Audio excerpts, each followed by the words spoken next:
I'm Elizabeth Sackler, and I'd like to welcome you to this wonderful panel. I'm very excited about it, and it's a real pleasure. I just want to start by saying the following, that when I finished reading Susan Fisher Sterling's exacting, and they were exacting words in the foreword, with the apt title, Off the Wall, and when I finished Todd Alton's resolute essay, Transformation Event Context, Eva Hesse, 1965, I found myself in a state of major anxiety. And I was really anxious by these two pieces of writing.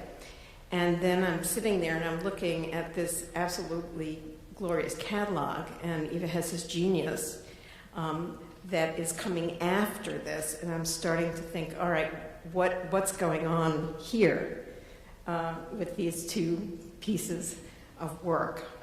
Susan's statement and question: Eva Hesse was a painter in 1962. She was talented and she loved painting and drawing, so how is it that 4 years later she would become one of the first and best post-minimalist sculptors?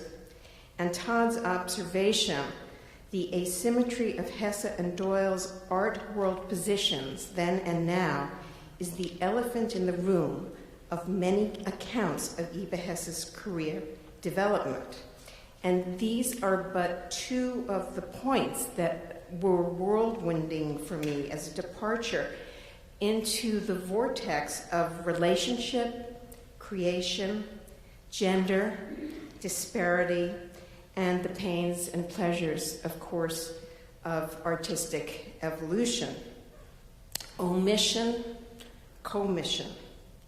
So I had to sort of stop there and take a very deep breath and thought to myself how fitting to be able to make opening remarks today, because it is because of this vortex that we have, and it is the why and wherefore of the Sackler Center for Feminist Art.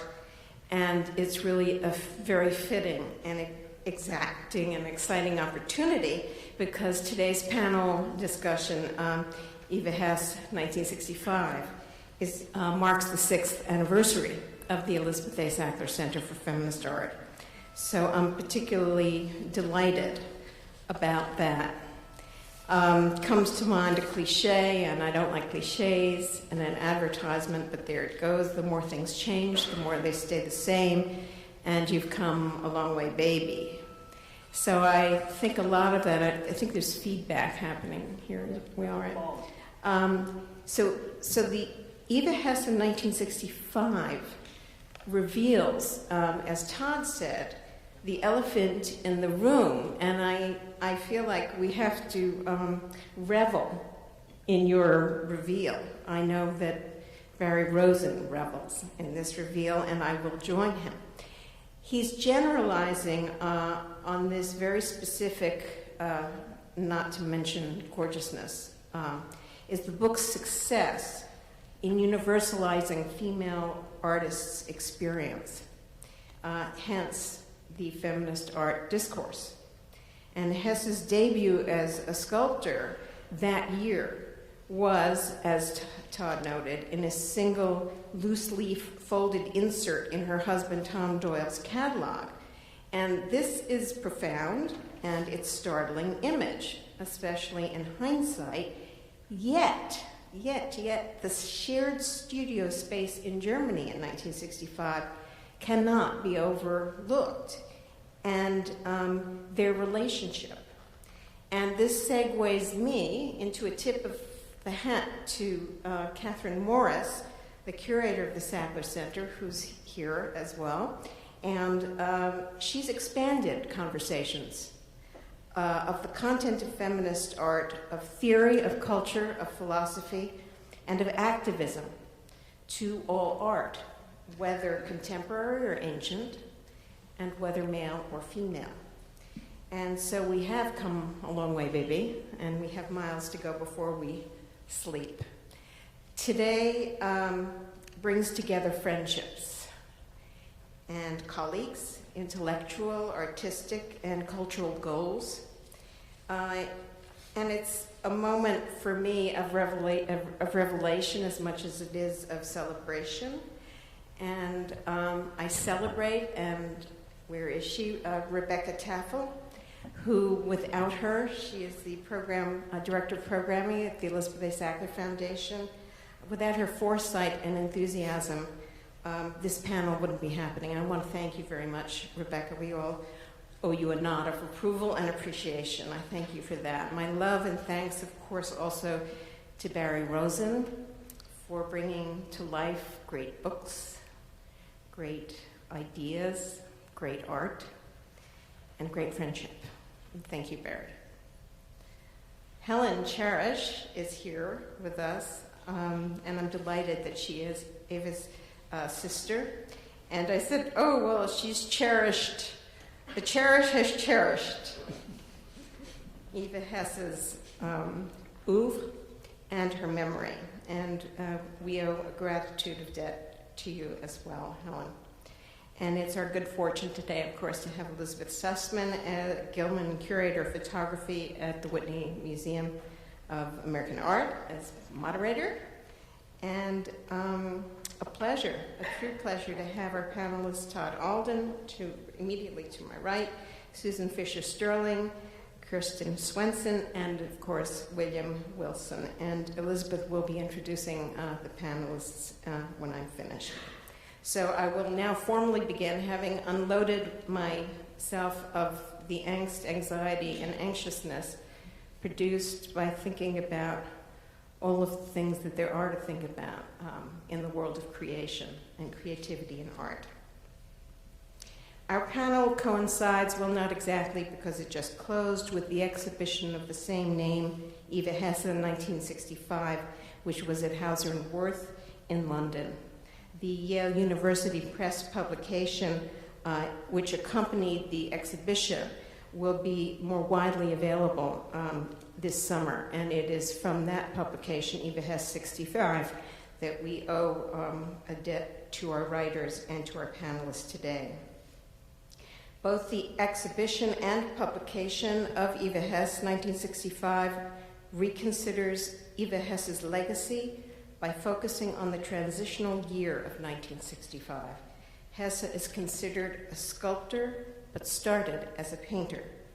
The exhibition and the Yale publication offers a new perspective on how and why she made the transition from painting to sculpture in 1965, points that have not been fully explored in other Hesse scholarship.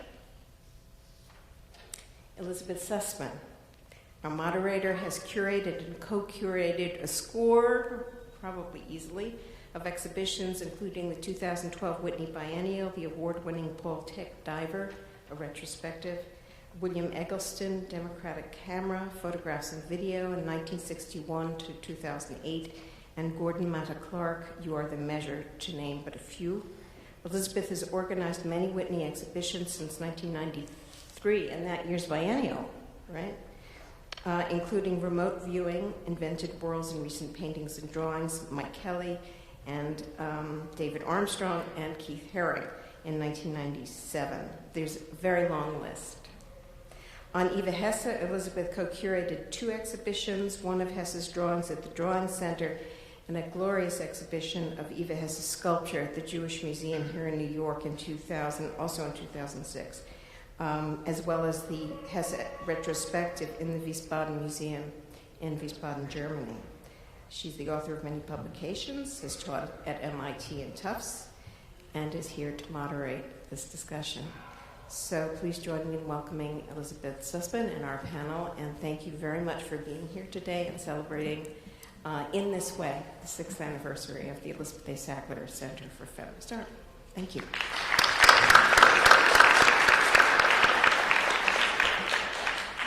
Thank you so much. I hope this is working. Thank you, Elizabeth, for all your support in opening this wonderful center, which is just has been so strong and powerful and will continue to be of immense importance, I think, to all of us in our field going forward. So, and to the many, many friends I have in the audience who have been with me for this long, long journey that I've been fortunate enough to have with Eva Hesse. Today belongs to people that, one of whom, Bill Wilson, actually knew Eva Hesse, which I did not, and the others are people who have thought about her a great deal and who we are indebted to for very, very fresh looks at her work that are published in the wonderful book that Elizabeth referred to and that you can actually see a copy of around here. I just wanted to start by talking briefly about this year that the exhibition in London at Hauser and Wirth focuses on, which is the year or over a year that Hesse spent in Germany, which will be the topic of this afternoon's talks. And I wanted to bring to the conversation just a few thoughts that I had thinking about this. And they come from somewhat of a biographical point of view, which I don't think the other talks will share.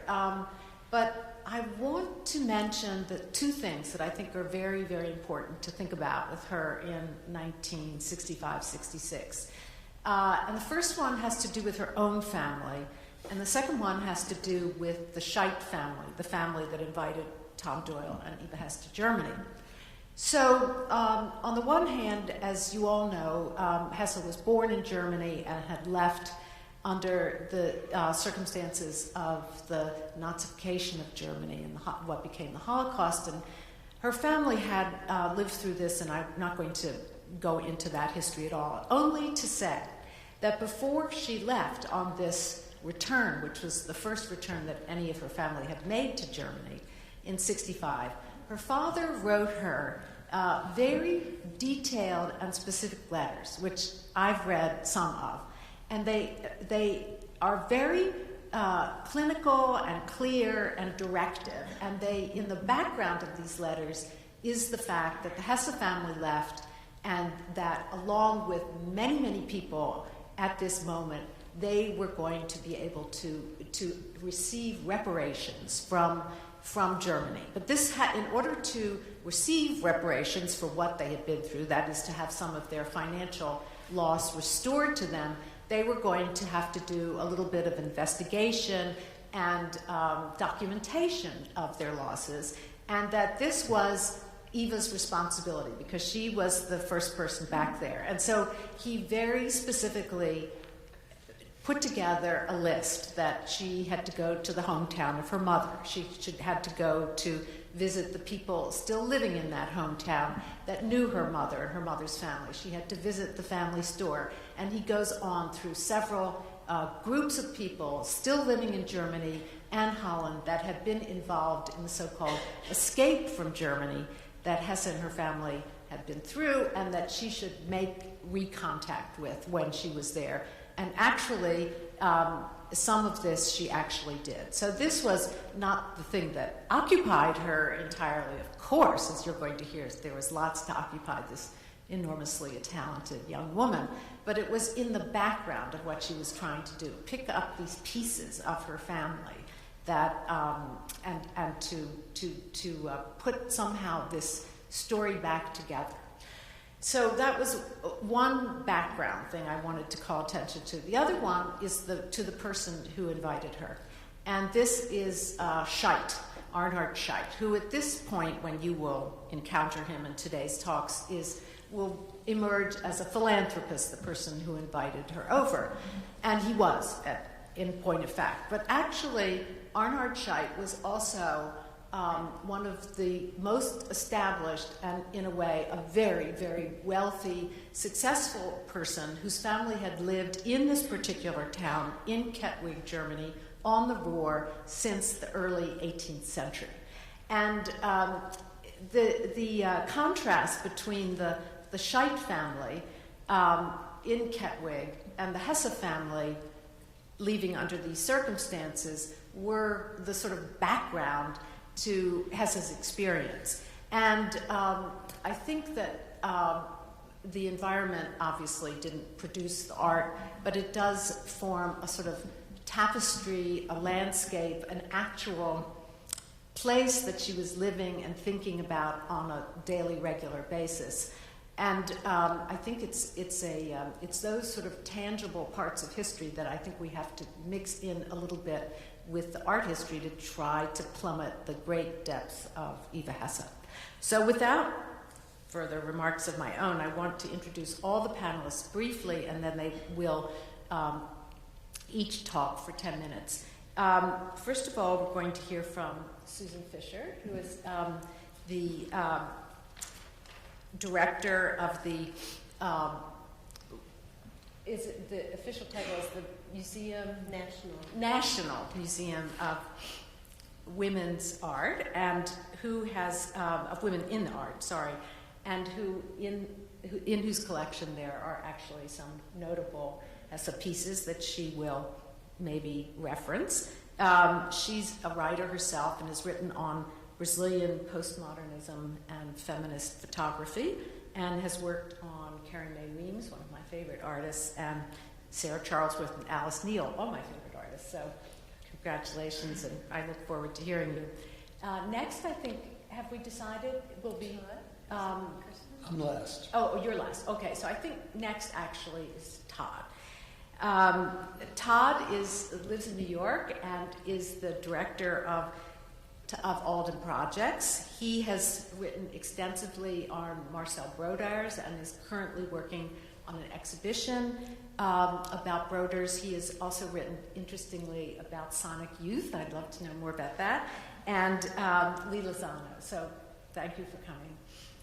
Then Kirsten Swenston, who I was actually lucky enough to know when she was working at the Whitney, and who helped me a great deal when I was trying to do too many things at the same time. She is now an assistant professor of contemporary art and aesthetics at UMass in Lowell, and she is writing, I'm so glad to hear, on Eva Hesse and Sol LeWitt, a book that she's calling Irrational Judgments, which we look forward to. And then finally, the respondent to today's panel will be William Wilson, who I have been fortunate enough to know for the many years I've worked on Hesse. He knew Eva Hesse throughout the period under discussion today, but also before and after that, and he has written about Hesse and lectured about her many times, as well as other artists, and principally the artist, maybe not principally, but major work on the artist Ray Johnson. So I think we're going to start with Susan, who's going to talk from the podium.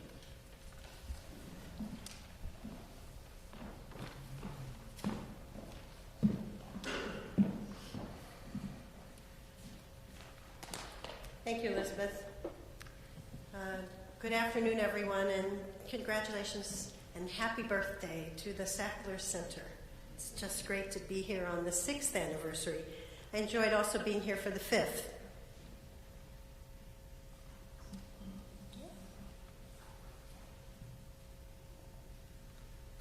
Okay, let's see.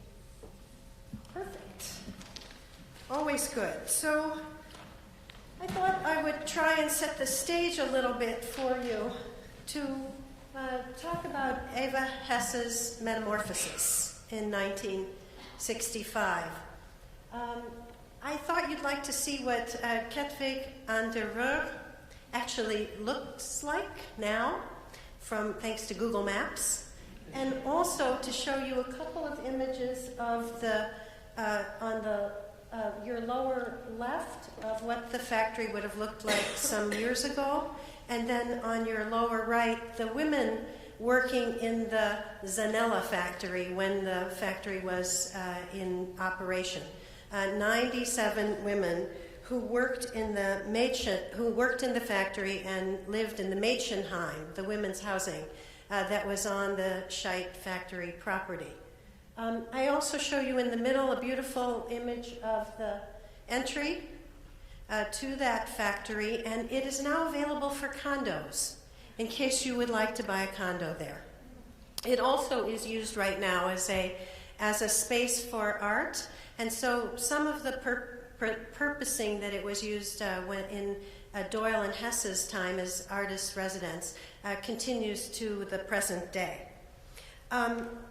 In setting the stage, we are recognizing today that 1965 marks a turning point in Eva Hesse's work when, as Elizabeth said, both Elizabeths have said, she moves from being a painter in her artistic practice toward becoming a sculptor. A couple of comments on that. When she went to Germany, she went as the artist's wife.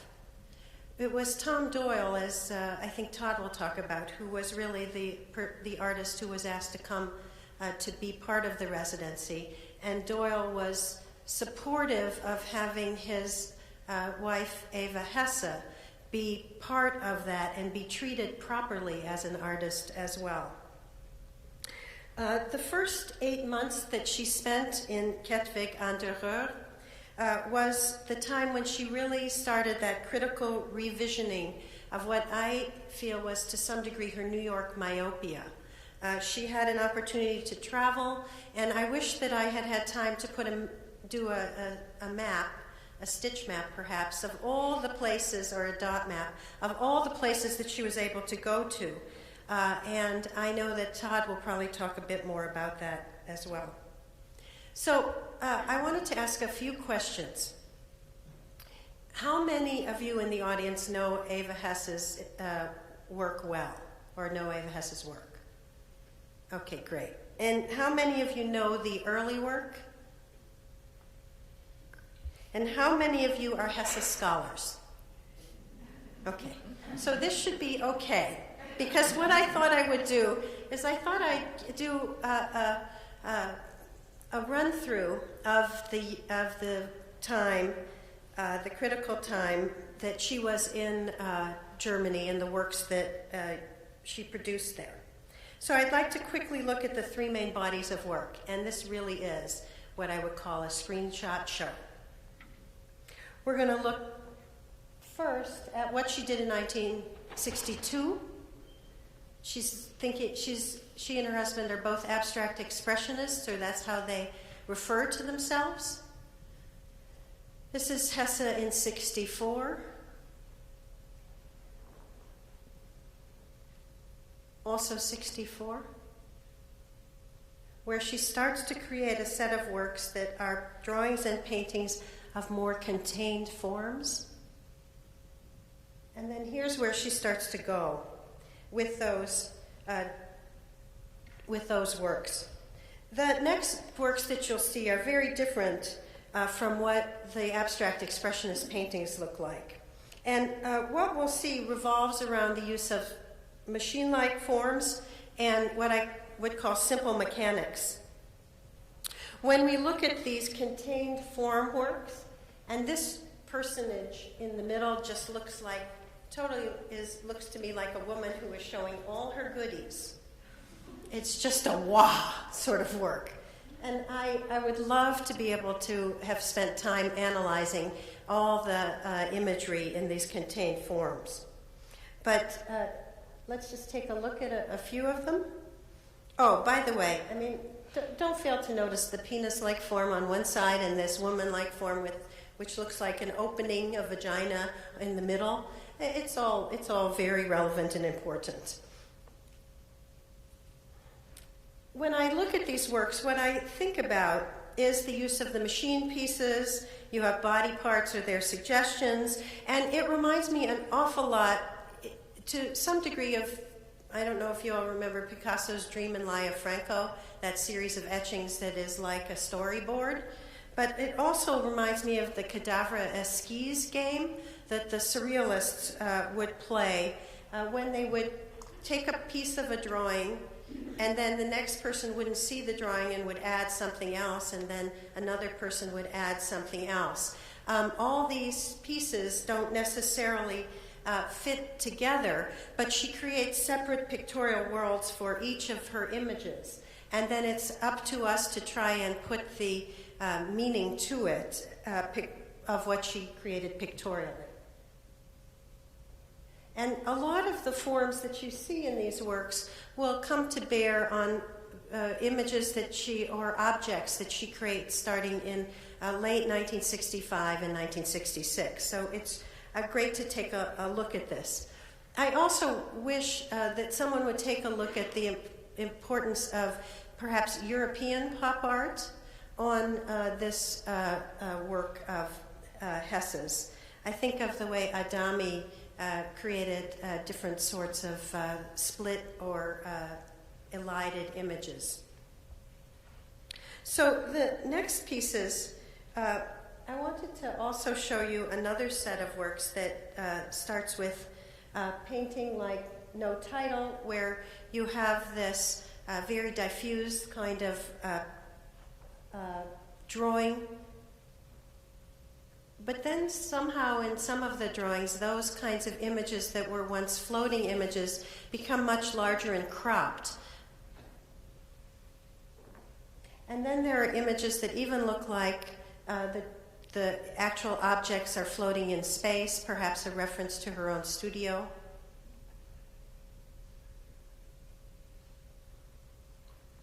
Objects that look like lights in other forms of in a space that could be constructed as being an actual space that's been pictorialized. And then these mechanized figures. So we have figures that look like sculpture. We have some drawings like this of mechanisms that are in action. We have drawings of spaces, and then we also have drawings of pseudo-organic objects. And these pseudo-organic objects especially have a very interesting symbiotic relationship with the reliefs. Are all these images familiar to you? Okay. So just quickly, the reliefs, one of the things about these relief sculptures is the physical labor of them. And I think that's a big difference that we should think about when we talk about the relief sculptures, that there was actually some heavy lifting that Hesse had to do, where the drawings were very fluid and they were something that she was able to do many, many of. When it came to these actual reliefs, there was a lot of physical intent and a lot of strength that she needed to do to create them. And very likely she created them laying down so that she could screw things in and tighten things up and move things around and then make holes and all the like. I know someone will talk about Ring Around the Rosie because it tends to be seen as a generative work. These were begun at the suggestion, or at least as we understand it, the reliefs were begun at the suggestion of Tom Doyle, her husband, and she keeps a meticulous record of these pieces as they move along. He says, at least the way he describes it, he talked with her about trying to use the materials, the detritus that was in the factory, to create these works. And I did want to go back. When you look at this work here, I know it's not called C-clamp blues, but this object underneath here that looks like a C is actually that kind of clamp, that C-clamp. These are very different than the drawings because they have that relief quality to them. And I just thought it was great to take a look. You have the first set of images that she does from about March through June 65 that are much more anthropomorphized, that maybe have a single abstract object in them, that have lots of color or are partial images. And then starting in July with works like this, she really develops with a much higher degree of abstraction and then fewer and simpler objects till she gets to Cool Zone, which is the least compelling image pictorially, but the most successful if you think of it as a sculpture. And that's just because the piece is a gear and a rope that is completely relieved of any pictorial background. And then this last work, which I'm actually wearing close to the color of the work that's on the left-hand side in the picture of Eva Hesse. I just wanted to say that it would be more than a year before she would begin to embrace the serial form. and also the grid. And it would not be till 1967 before she started to work with latex.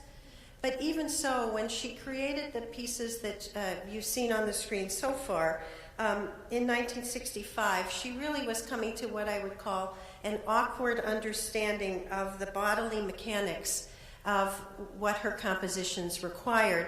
And actually, by body mechanics, I also mean the physicality that it took to create the reliefs, moving from drawing into sculpture. And when she talks about the works of the, especially the relief sculptures, she talks about them in words like dumb and nonsensical, crazy, weird, and absurd. But through those sorts of works, it's really true that she took those steps, that took her work off of the drawing table and then off of the wall.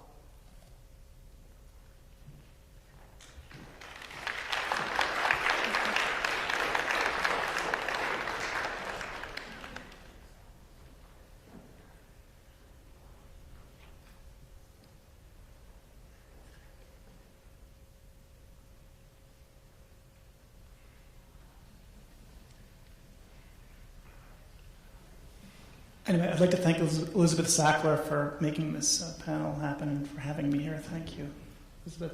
I'm glad Susan showed some of those works from Germany because the fact remains, these are obviously death notices. That one on the left is from the Village Voice, and that's the New York Times on the right. And Eva Hesse, when she died, and to this day, basically was remembered mostly as having been a sculptor who made work in new materials and in non-art materials. And the fact of the matter is, she started out as a painter. And the question remains: how did a painter end up making all these such incredible sculptures? And it didn't come out of nowhere. And the fact of the matter is, a lot of the works, these works that were done from before 1966, and this is the work here in the middle there. This is Hang Up from 1966, which she thought of as her first kind of successful work. Basically has the same tension between the two and three-dimensionality that a lot of the German reliefs have. But this work that she made, that she's famous for, the sculptor, didn't kind of come out of nowhere. It came out of these days from having been in Germany. This is repetition 19, the third version of which was in fiberglass, was acquired by the Museum of Modern Art during her life. And this, of course, is Lucy Lepard's book, which is Lepard, of course, was the defining was the defining historian for Hesse. This book came out in 1976, and she was obviously friends with Eva. And this book was basically one particular take on Eva Hesse's work, significantly defined through the lens of the minimalists that she was herself friends with. And from here, she obviously also organized the Eccentric Abstraction show in 1966 that Hesse was in. So I wanted to just start reading from I'm sorry, I'm a little bit nervous here, apologies there, but I'm going to start reading from my essay here, which is in the book, which no one's read, so I thought I'd just have a go from here. So here we have, this is Lucy Lepard's Eva Hesse, the famous book. Sometimes it's good for an American artist to get out of America, Lucy R. Lepard wrote in the opening line of a 1965 catalog essay, published at the time of Eva Hesse's first museum exhibition at the Kunsthalle Dusseldorf. At the time Lepard wrote this, she could not possibly have known from New York just how fitting this description would really prove to be for Eva Hesse. Quote, "I have a real sense of freedom here," Lepard continues, quoting her subject, "to try anything, and I'm happy about what happens. The studio is alive with things going up all around." Lepard's subject in 1965 said. However, her subject was not Eva Hesse. It was American sculptor Tom Doyle, Hesse's husband. Now, legions of black ink had been spilled about what could be called Eva Hesse's traumatography. escape from Nazi Germany in 1938 by a Kindertransport to Holland, age 2, the murder of many family members by the Nazis, her parents' divorce in 1944, her mother's suicide in 1945, her husband's noted drinking and philandering, Hesse's protracted illness culminating in death from a brain tumor in 1934, and so on. Battalions of black ink have also been spilled conflating the relationship between Hesse's life and art, confusion in which the artist's last interview, published just weeks before her death, appeared only to encourage. But is this approach really sufficient for grappling with the intricate contradictions, infinite play, and absurd eccentricities of Eva Hesse's body of work? So this is her Tom Doyle there. Oops, I just clicked ahead. That's Tom Doyle, her husband there on the left, and that's obviously what it is. Well, I do not propose that we turn a blind eye to the traumatic punctures, pressures, and wounds of German history in general, or to the knowable facts of Eva Hesse's actual history in particular, including the anxiety she said to have had in returning to the vicinity of so much family trauma 20 plus years earlier. This essay attempts to examine the artistic and professional context of the artist's return to Germany in 1964 and 65, together with Tom Doyle, suggesting that the actual facts point to one inescapable conclusion. The European sojourn was filled with idiosyncratic discoveries, unusual access to European art and its professional network, extraordinary introductions, exceptional working conditions, exhibition opportunities, sales, all of which exerted a transformative impact upon the artist's work and professional direction. The asymmetry of Hesse and Doyle's art world positions, then and now, is the elephant in the room of many accounts of Hesse's career development. In her last interview, Hesse remembers Doyle, now remember he was 8 years older than her, so that was quite a big difference, with considerable understatement as having been, quote, a more mature and developed artist.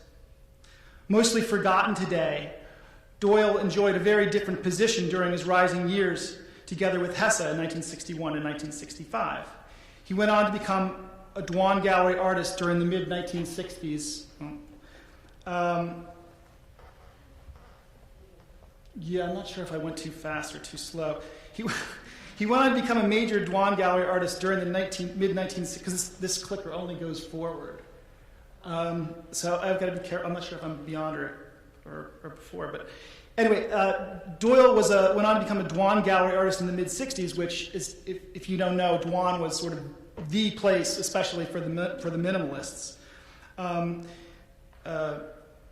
During the 1960s, showing alongside many of Hesse's closest friends and peers, and it was a place where she felt she belonged. And in fact, she wrote in her diaries, "Dwan is my whole life," and Virginia Dwan doesn't take me seriously as an artist. And what is more, Doyle had participated in multiple signal exhibitions of minimalism just before returning to America, including Kinnison McShine's primary structure show at the Jewish Museum in 1966. Even prior to the German sojourn, however, Doyle had been included in the dialogue-shifting New Forms, New Media 1 and 2 exhibitions at the Martha Jackson Gallery, and had shown repeatedly at Alan Stone in New York, where the couple met at Doyle's first one-person exhibition in 1961. Now, that last slide, which is not up, actually shows, which I can't go back to, but the first item on her biography was a show at the Brooklyn Museum, in fact. So it's sort of coming full circle here. This is a poster from Tom Doyle from 1967, and he had shows in 67 and 66 at Dwan. But he also had shown at the Alan Stone Gallery, which was at the time was an abstract expressionist gallery. And they met, in fact, at a Tom Doyle opening at the gallery. And according to Doyle, it was through him that Alan Stone came to her studio, and that's how she ended up having her first show, which is, this is her show of drawings from 1963 at the Alan Stone Gallery. This actually happens to be addressed to Jules Olitsky. So anyway, at the earliest stages, both Doyle and Hesse had one foot in the door, at least one foot in the door of abstract expressionism. Both artists' work transformed, however, in Germany. But Doyle's work was by no means an easy fit with the minimalists with whom he later exhibited. His large-scale abstract sculptures were described in 1965 as, quote, a valid strain of romanticism, connecting him with de Souvreau and Al Held, but also with Frederick Kiesler. Quote, I love bridges like Walt Whitman loved animals, Doyle told Lepard.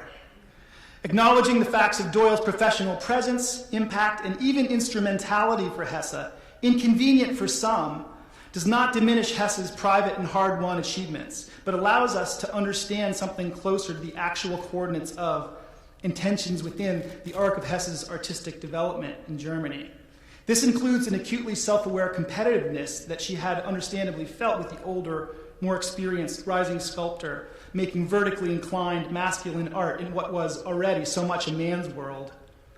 The extent of Doyle's actual role in nurturing her early art and experimentation, and dare I say this out loud, Doyle's early influence, not to mention his role as a foil or artistic countertype for Hesse, remains, critically speaking, an unweeded garden. What is more, other inconvenient facts about Hesse's life and art have been underregistered. Some have been ignored because they do not fit neatly into dominant narratives of Hesse as wound, which I hope part of this talk does some work against extending. Other facts about Hesse's European encounters have been simply left out because they were not witnessed or shared by any of her New York contemporaries, whose own exposure to in America was strikingly different. What set Hesse's European experience apart from all of her New York contemporaries with whom she would later be officially associated, Lewitt, Andre, Bachner, Smithson, or even her unofficial friends, including Michael Todd, Paul Tech, Peter Hujar, Joe Raphael, and Jean Swenson, was the fact that she was more deeply immersed in the European modern and contemporary strains of art and art history that differed from American vantages. Some of Hesse's European contacts and encounters have remained until recently mostly unearthed, unknown, or underaccounted for by her current audiences. Fast forwarding, particularly intriguing is Hesse's fraternity with the historically minded Harold Seaman, who was the curator of the famous When Attitudes Become Form show from 1969, which would have made her an international superstar, well, to some degree anyway. Early on, Seaman had organized a number of Dada-related exhibitions, including mechanical, serial, and diagrammatic works. Although it preceded her European visit, Seaman produced a catalog for a Picabia exhibition in 1962, and during her stay in Germany, organized an exhibition of her Yale teacher, Joseph Albers, in 1964. Seaman also hosted the first major retrospective of Duchamp's ready-mades, including the newly reissued editions published by Arturo Schwartz in 1964. The rare opportunity for Hesse to encounter a version of Duchamp's Bachelor machine and the other mechanical erotic contraptions firsthand, not to mention the Marchand Ducel's punning inventory, is worth further consideration, and particularly so with regard to the timing of the Duchamp exhibition from 1964. Hesse had begun her pen and ink drawings in which her erotic and mechanical parts were conjoined by a deadpan mechanical line, and that's Mignon Nixon's, only in February 1965. So basically, she went to the Duchamp show, and whether it's a coincidence or not, she started making her own kind of works that had many punning titles and which were deeply indebted to mechanical erotic combinations.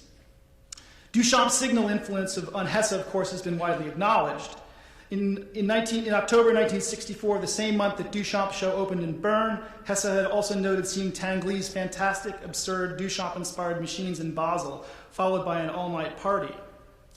Although she missed seeing Warhol's debut exhibition at Castelli in 1964, the following month Hesse traveled to Berlin to see the Neue Realisten and Pop Art show, where she saw, among others, Duchamp, Armand, Klein, and Dubuffet, paired with Johns, Oldenburg, Warhol, and Lichtenstein. European and American juxtapositions that, overall, would have been impossible to see in American receptions of pop. In other words, what Hesse saw in Germany was an experience that all of her minimalist and post-minimalist friends, didn't see, except for the ones that were traveling. Hesse had her fair share of serendipitous encounters, too. Within the space of 3 days in June 65, Hesse notes, 1, meeting the lady in 1965 who made the fur-lined teacup, and that's obviously Merit Oppenheim. Traveling to Colmar with Sigmar Polka to see Grunewald's Isenheim altarpiece. And 3, taking the night train to Amsterdam to an opening at the Stedelijk to see James Baldwin's Amen Corner, a play after which she quote, sat next to all evening James Baldwin. I was thrilled, went to party after party for the cast.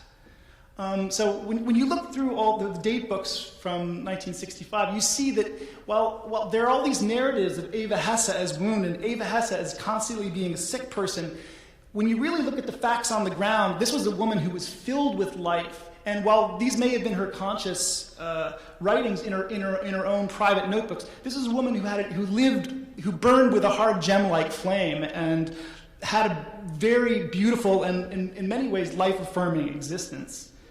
And I hope that more work is done towards looking at this other side of Hesse's work in her life. How did Hesse end up returning to Europe? Rewind to 1964. The circumstances leading up to Hesse's European sojourn were set in motion by Al Held, Doyle's friend who'd recommended a studio visit from a group of visiting collectors and museum curators in Switzerland and Germany. According to Doyle, Arnold Rudlinger, the curator from the Kunsthalle Basel, offered Doyle a museum show on the spot. Due to the difficulties of transporting Doyle's large-scale sculptures across the ocean, collector Friedrich Arnhard Scheidt, who we heard about earlier, was also present at the studio visit and invited Doyle as an alternative to use one of his buildings in Kettwig, which were conveniently also had the same type of bluestone slabs which the artist had been working. It was evidently cheaper to import Doyle than his sculptures, for which Scheidt had proposed trading provisions and lodging, etc. Once Doyle arrived in Germany, however, the artist strayed from his original plans to use stone there, preferring to use instead the steel and welders at his disposal at Scheidt's factory to explore making large-scale constructions out of wood and painted steel. Although Hesse was included in the invitation to work in Germany, Tom was the original draw. Hesse recalls, as Lucy Lepard recalled, was thrown in as a lagniappe.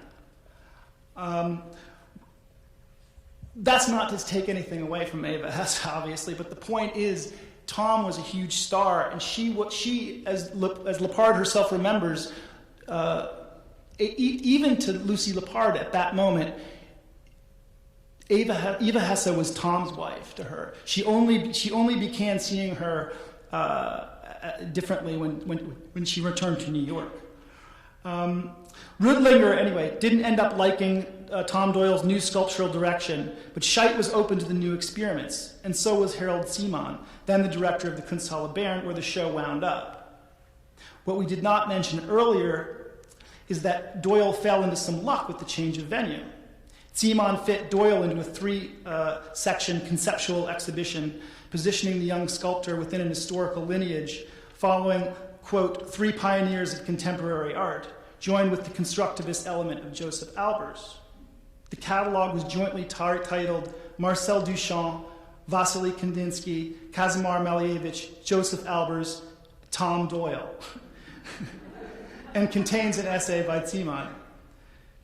Doyle presented 6 sculptural abstractions, which the Swiss curator brilliantly identified as, quote, the creation of colorful places. And I was rereading that earlier, and I thought, if Hesse's complete eschewing of color later in her life, I just wondered personally if that had something to do. Doyle says that she helped her immensely with color, and I wonder whether her eschewing of color had something to do with Tom's affirmation of color in that work that they made while they were together. Anyway, Doyle's extraordinary good fortune in being the young sculptor, sharing a historically themed stage with the titans of 20th century abstraction, including Hesse's Yale mentor Joseph Albers, must have made an impression. So this here is the insert from the catalog. The Tom Doyle catalog that was printed in 1965 that Lucy Lepard wrote the essay for, and this is a 4-page. It's a fold out. And what's interesting about this is the difference between the way the two artists chose to be identified. Doyle in the first photograph, he's doing man's work, and it's very much of a male looking pose, where this is completely not the way a formal painter was to be pictured with their art at this particular time. This completely violated the photographic codes. And you can see the way that she's holding Ring Around a Rosie here, the painting right in front of her with her legs wide open. You've got this sort of the cross between the machine and the erotic. And it's in this very sort of in-your-face way. And obviously, my take is, while I believe that it was certainly important that she was reading Simone de Beauvoir at the moment right before that she was making this, I think it's also important for people to remember that she had just seen the Duchamp show and had probably just been familiarizing herself with Picabia through Simon at the time. And the combination of the erotic and the body here, I think clearly there's more to be unpacked in terms of the relationship to those two particular receptions that she had in Europe, which at the time, you have to remember that Duchamp's ready-mades had never been seen in this country, at least not in the complete manner that they were shown at this show that she saw in Germany, which Tom Doyle was in. I mean, the Duchamp wave was clearly breaking, but she had a chance to see all these works that it just had no one else over here was seeing in that quantity. So with that, I will pass the torch.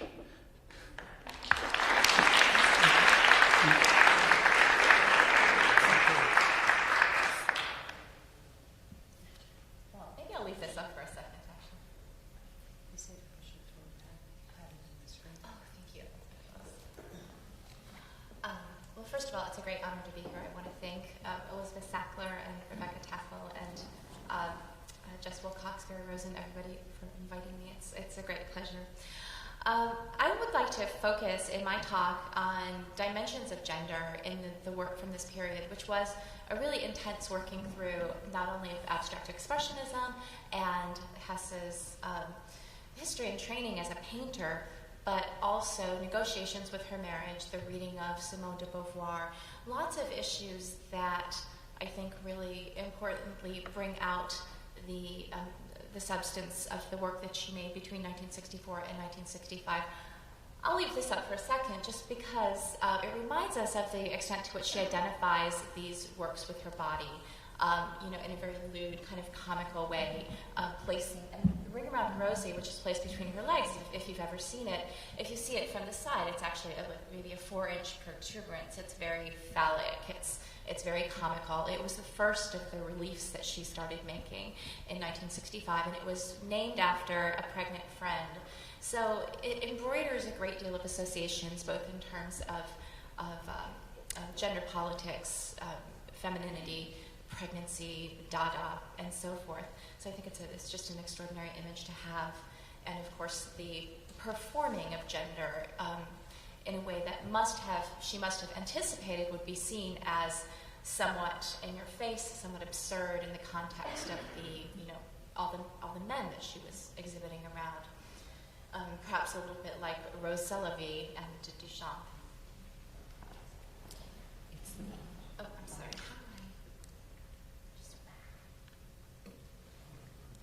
There we go. Oh, thank you. Okay. So this is the first image that I brought. This is one of the, what I really will focus on today are the mechanical drawings that she created starting in 1964, which I see as containing a lot of important associations regarding gender.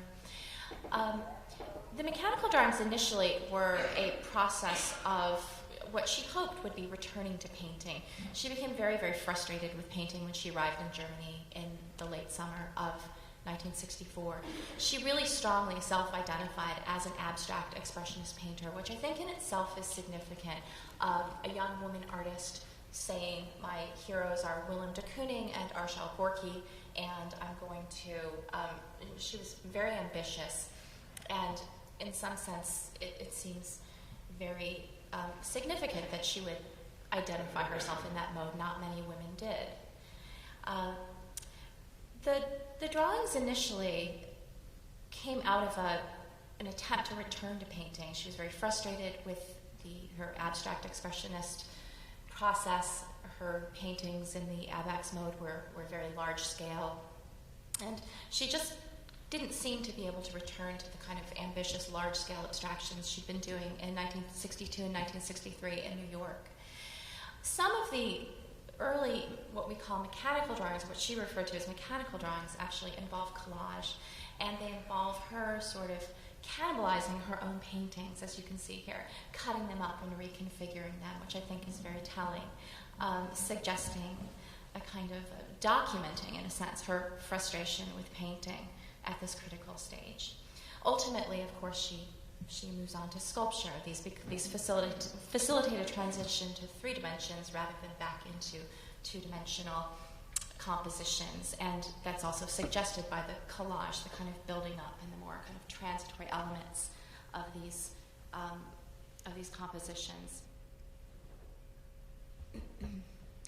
Another thing I want to really draw attention to is the affinity with Duchamp and Picabia, which Todd already did for us quite nicely. But I would mention also that the drawings that she saw, the work that she saw of Duchamp's, in addition to the ready-mades, included a suite of preparatory drawings for the large glass, which I think is important. She also at Yale would have been very familiar with Picabia's work through the Société Anonyme collection that was housed at Yale.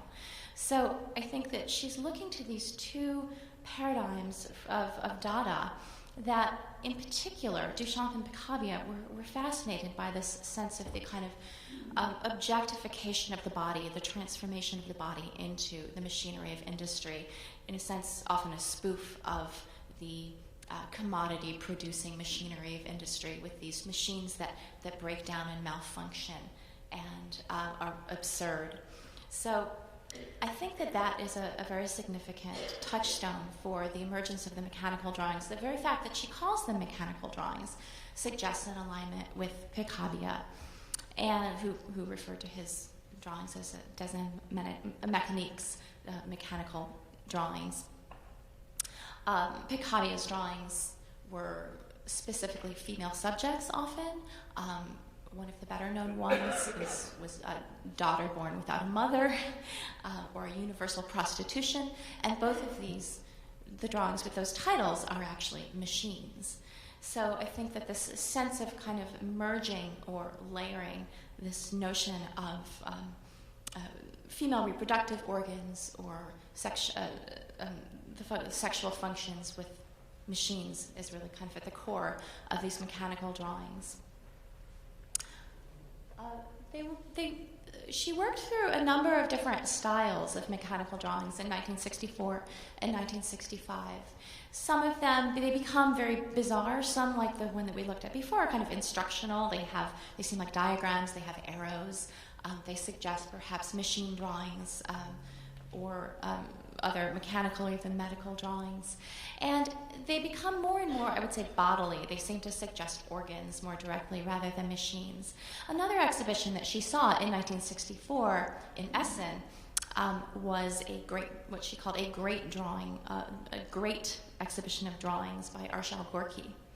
And I think that Gorky's drawings, the ways in which he's able to create an abstraction that limns the body, that strongly suggests the body while remaining abstract, is another touchstone for her, something that she's working with, this kind of, how can I address the body but also not be explicit, be absurd, be nonsensical, which were significant concepts for her.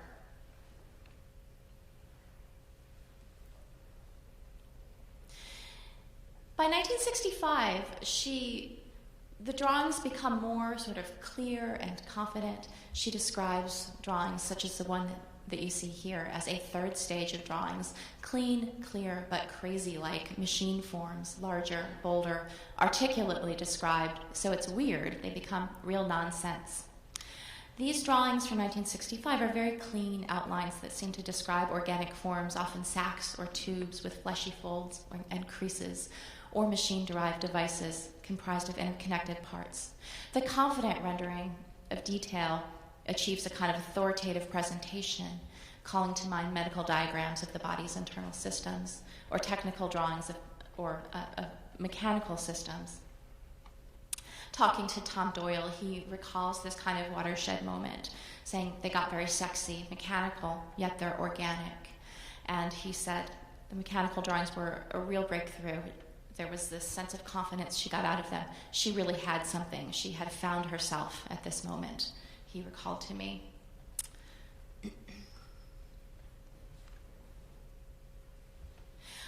I'd like to also spend a minute talking about the relationship between these machine drawings and her reading of Simone de Beauvoir's Second Sex, which was exactly contemporaneous. And there are some wonderful juxtapositions in her journals in which she quotes Simone de Beauvoir and then talks about her drawings in a very fluid manner. One just kind of runs into the next. So let me read you some of these passages from her journals in which she creates this direct connection between Simone de Beauvoir's concepts of immanence and transcendence and the machine drawings that we're looking at here. A journal entry from November 19th, 1964 repudiates the ambivalence of the earlier painterly collage technique. Quote, "If crazy forms do them outright, strong, clear, no more haze." Hesse continues on to note, quote, "Simone de Beauvoir writes, woman is object, has been made to feel this from first experiences of awareness. She has always been made for this role. It must be a conscious, determined act to change this." End quote. A few days later, on November 22nd, Beauvoir comes up again in Hesse's journals. She writes, quote, "Transcendence, to arise above, beyond, into another space. Immanence is inevitability." She gives us the page number, 291 from Second Sex, and then quotes Beauvoir again. "In boldly setting out toward ends, one risks disappointments, but one also obtains unhoped-for results. Caution condemns to mediocrity. It's the same with my drawings," she writes. And then goes on again to quote de Beauvoir. "What woman essentially lacks today for doing great things is forgetfulness of herself. But to forget oneself is first of all necessary to be assured that now and for the future one has found oneself," and she underlines the last part. I'd like to propose that Beauvoir's notions of immanence and transcendence were quite resonant for Hesse as concepts that could be enacted through her art. A persistent theme in Hesse's pre-sculptural work and writings is the legitimacy of her participation within the modernist tradition, particularly abstract expressionism, the status of her paintings in relation to abex as valid artistic achievement, as mature or transcendent in the parlance of Beauvoir, versus its immanence, a hopelessly embodied female expression limited to the personal and particular. The mechanical drawings, it seems to me, determinedly eschewed caution and claimed a bold new direction for her art. Hesse's notes define transcendence as forgetfulness of oneself, the ability to focus on abstractions or another space, life beyond self-consciousness, insecurity, and frustration that Hesse linked to the politics of gender within her marriage and her identity as an artist, also at great length in her journals.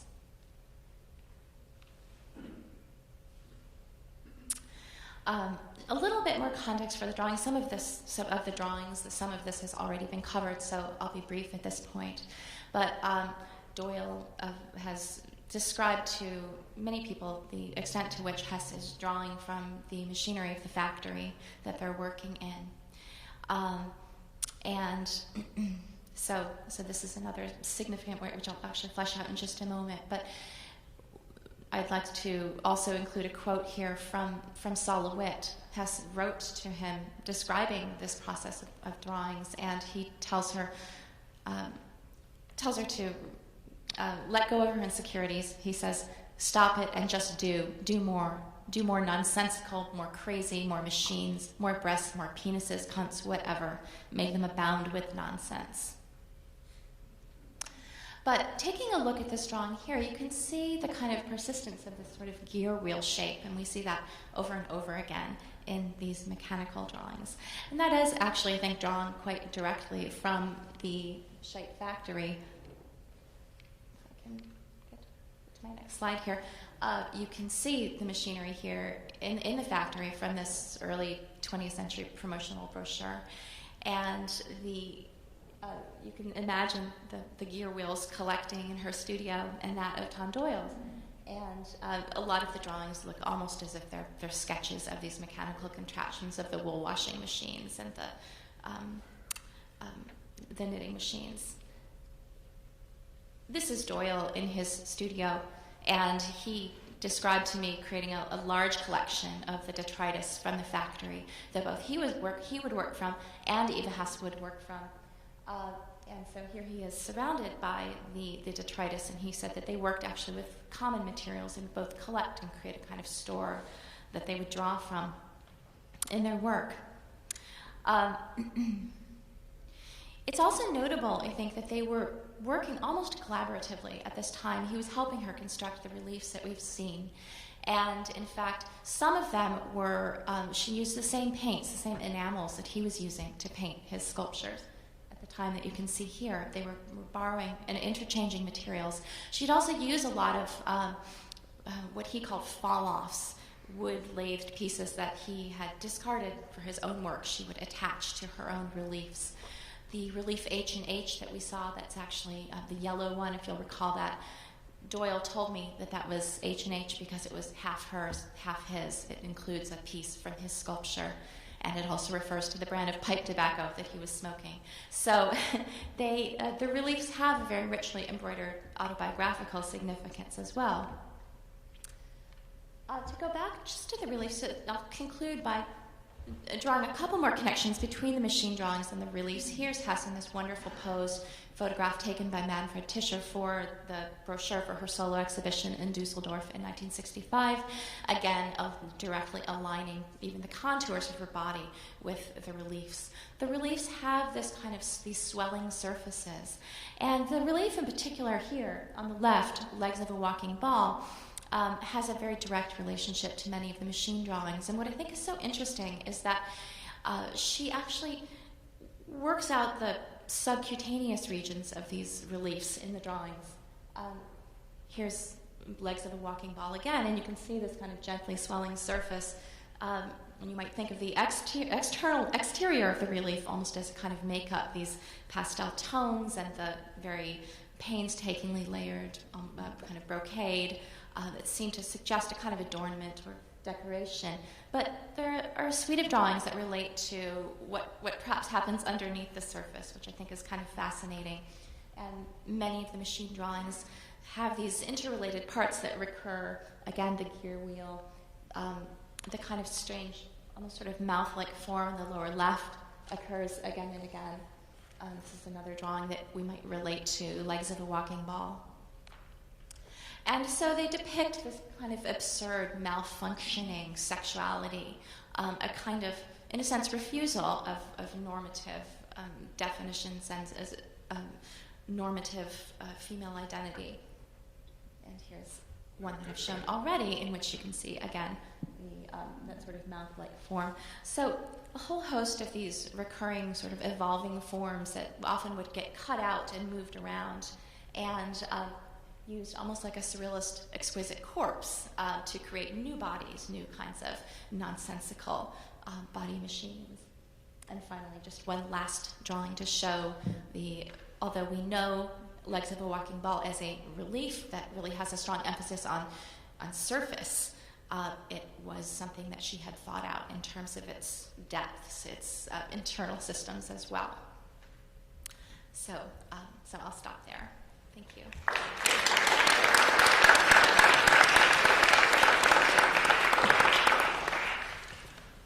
Hold on, no, you hold on to that, and I'll cue you. Okay.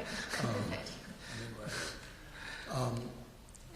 I'm so pleased to be here and so grateful for this institution that Elizabeth Sackler has made. Am I being heard? Raise a hand back there. Okay. I have maybe too much to say. When I was invited a few weeks ago, I did not know that my knee was about to fall apart, that when I read over my 20 years of notes about Eva, that they would seem to me enigmatic, obscure, and promising. But if I'd been my own dissertation advisor, I would have said give up.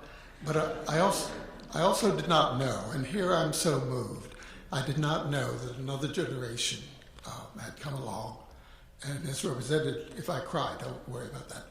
And it's represented in this book. I can't tell you how thrilled I am to hear these voices. And while we may have things to talk about someday, nevertheless, I'm so happy that these young people are carrying ideas and images and experiences of Eva's work into the future. I want to begin with this room, and then I'll explain why. In this room, we have Eva's sister, whose son and grandchildren I met in London at Tate Modern. At Tate Modern, I thought I'll go look at the show one last time. You can't say goodbye to art, but I thought I'll never see them again, and I'll have a moment alone. And as I walked through, I turned a corner, and there was Elizabeth Sussman standing weeping. In this room, we have an assistant to Saul LeWitt, who's sitting here, and I'll introduce him later. We have Joan and Reuben Barron, who've written a brilliant essay, I don't know if it's ever published, on Eva and Samuel Beckett. And you can see at a glance that through Beckett you can get some words, some concepts that would apply to Eva. We have also in this room, Eva certainly is a tragic figure, and I'll talk to Todd sometime about the dimensions of that. And we have in the room also a great tragic painter, Barbara Friedman, whose alliance with Eva would be spiritual entirely, but not the less real for that. My point is that in this room now, with you, with these marvelous people, there's a mood, an atmosphere, a feeling. There's no way to preserve that. When we go on and when you tell about this later, and I hope you'll be kind, you'll say, well, there was something in the air. There was a presence. There was an immediacy. There was something in the moment, but I've lost it. I'm using that to point back toward experiences with Eva. Maybe 15 years ago, I was sitting talking with a friend about Eva, and I said, of all the people in my life who have died, Eva is the one who has not receded. I said, she's as close as this, and put my arm out. Naomi Spector was standing nearby and heard me. She walked toward me and she said, no, Bill, she's closer than that. And that remains, for me, a problem, not a difficulty, it remains evidence, I should say, not a problem. It remains evidence of equality, which I'm still trying to find words for. That Eva had an immediacy and a presence, that she did things to events which only Eva could have done. I'll back up for a moment on our histories. We were at Yale at the same time. I didn't meet her there. We were in the same rooms, as we established later, because the crits that were held by Joseph Albers were open to the public, and I attended those and sat silently and overwhelmed. In one spring, at the end of the term, a friend of mine at Yale, driving on the Merritt Parkway, picked up a hitchhiker, a woman in a dress on the Merritt Parkway hitchhiking, and of course the hitchhiker was Eva Hesse. And that was in the spring, and then in the autumn, she turned up in our lives in the art world. I have no particular memories of that, except that when my wife and I had twin daughters, she was fascinated by that a woman artist could have twin daughters. The domesticity that life went on. I think I better hit a swig of a swig of this.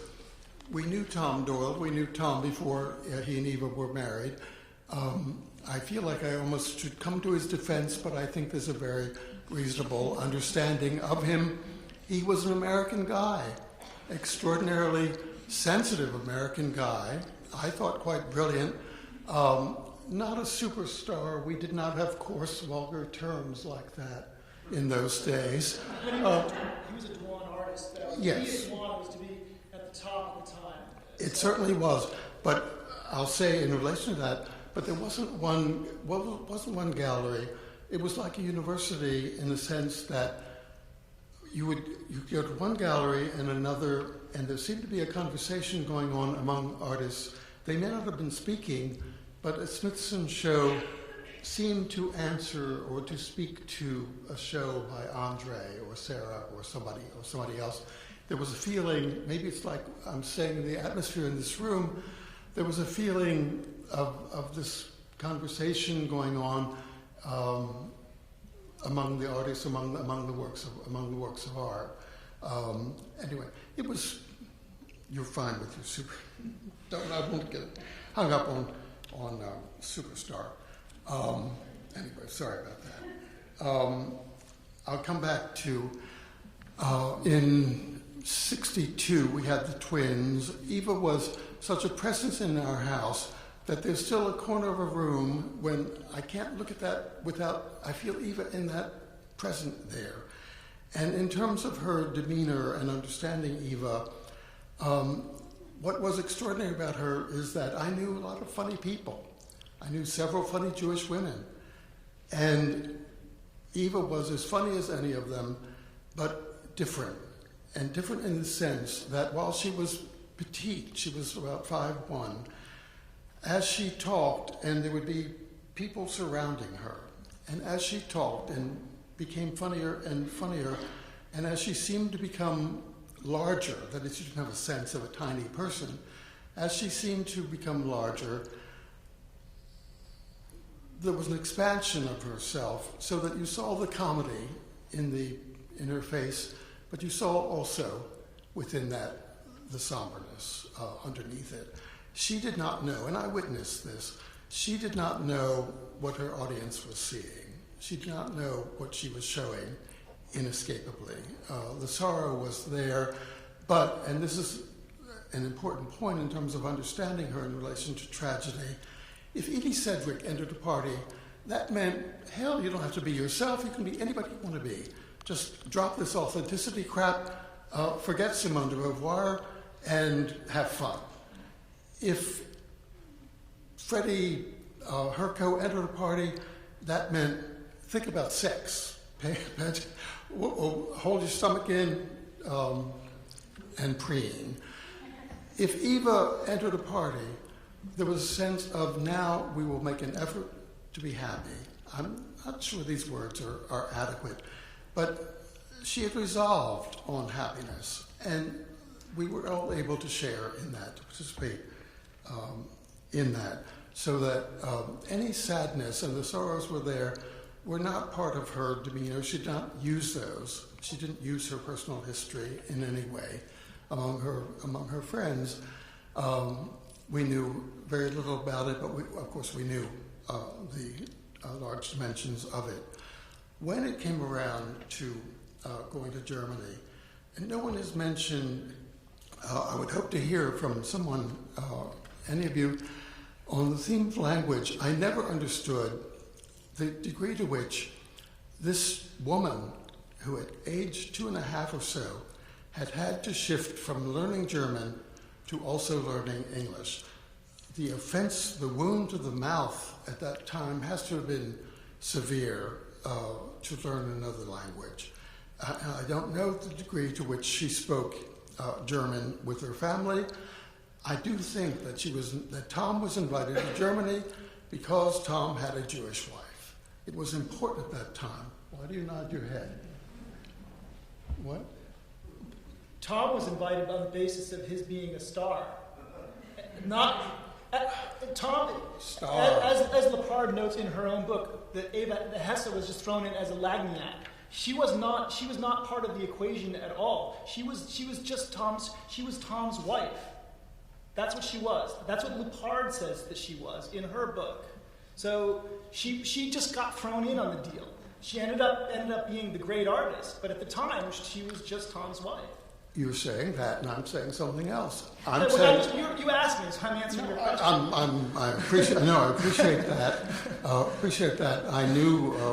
We knew Robert Ryman and Lucy, I thought, extremely well. And when I talked with Bob a few years ago, he had no recollection. So maybe back to that point, I think that there's a factor that must be taken into account, although I don't know how we find the evidence. The factor is the Germanness of Eva Hesse, a German Jewish woman at a time the war has not been over that long, and Jews are very welcome in Germany for many, many reasons. I'm not diminishing anything. I don't want to put anything down. Tom was certainly an extremely important artist, important friend in my family, but from our point of view, within the group of the people I knew, there weren't stars. There were many, many people. There was a huge constellation, but there was no one star. It didn't work like that at all. I'm sorry, I have to have another. So what I'm questioning, I don't know any facts, is did Eva speak German in Germany? If she did, that made a huge difference.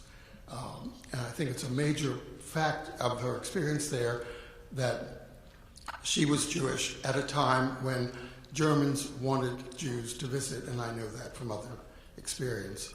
There's a story which I'm going to tell as an allegory. It is that Eva wanted to see the apartment her family had lived in. She did not remember that apartment, but there she is, a brilliant young woman who, by the way, studied mechanical drawing in high school. And so if you want the background of the mechanical drawings, there it is. She had such training. In Germany, she's imagining, not remembering, but imagining, fantasizing, wishful thinking, hopes, which may be false hopes always, but hopes, to experience the apartment that her family had lived in. So that if you imagine a door, where's the door? If you imagine an opaque door, the imagination can go through that door. Read Francis Ponge. The imagination can go through the door. The materiality of the door does not matter. When she comes to the apartment, which she wants to see, she hasn't seen it since she was 2.5 or so, and she asks to be admitted so she can see where her family had lived, she's turned away. She's not allowed to enter to see the place which she has imagined. For me, in my allegory, she approaches that door, a woman who's becoming an artist, a girl who's becoming an artist, I really can almost say, and I think that she is turned away, and that she turns away as an artist who has learned to renounce illusions, aesthetic illusions as well as deceptive illusions. I don't differentiate delusions from illusions in a context like this.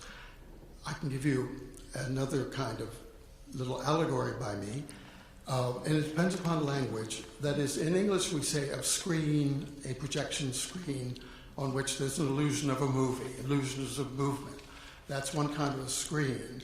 Those are false illusions. They're misleading.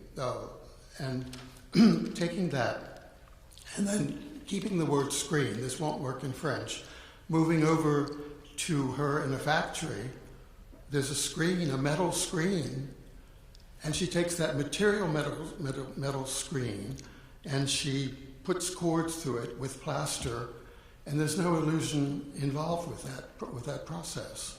And what she comes out with is not seen in the same way that an oil painting is seen. What she's done, even though there will be an aesthetic illusion of wholeness, she scratches the surface of that illusion with the materiality.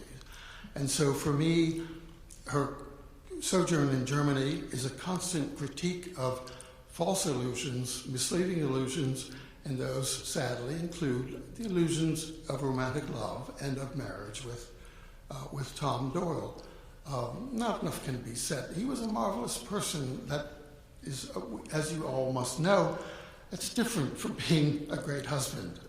It's a different category.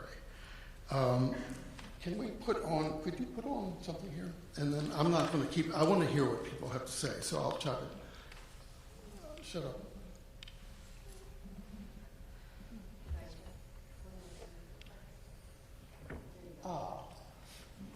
Okay, we're after the, I'll speed up a bit here. When Eva came back, she was no longer with Tom.